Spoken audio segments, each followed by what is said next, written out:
One of the most common mistakes in Florida landscape design isn't plant selection. It's overlooking mature plant sizes. It sounds basic, but I've seen projects fail inspections, incur mitigation fees, and require complete redesigns, all because no one planned for a tree's future growth. Florida codes mandate proper spacing to prevent overcrowding and encroachment on power lines, buildings, or properties. This is enforced by utility easement rules, zoning setbacks, and tree protection ordinances.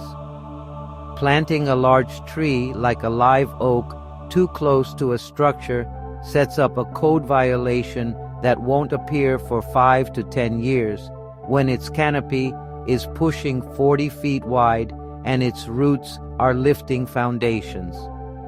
The solution starts at the design phase. You must consult mature dimension charts before placing a tree on a plan.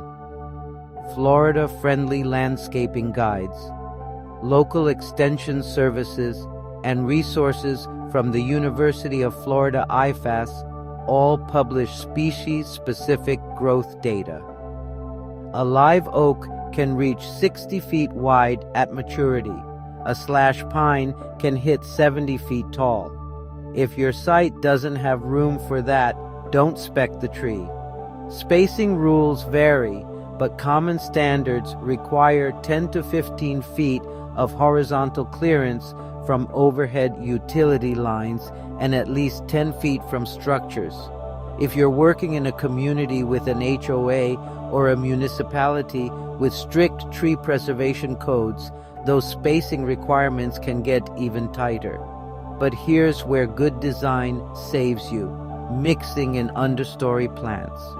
You don't need to fill every square foot with canopy trees. Understory species like Simpson's stopper, wild coffee, or beautyberry can fill gaps aesthetically while meeting density requirements without creating future spacing conflicts. Layering your plantings vertically, canopy, mid-story, understory, ground cover, gives you code compliance, ecological function, and long-term maintainability. I learned this lesson the hard way early in my career. I designed a commercial project with laurel oaks planted too close to the parking lot.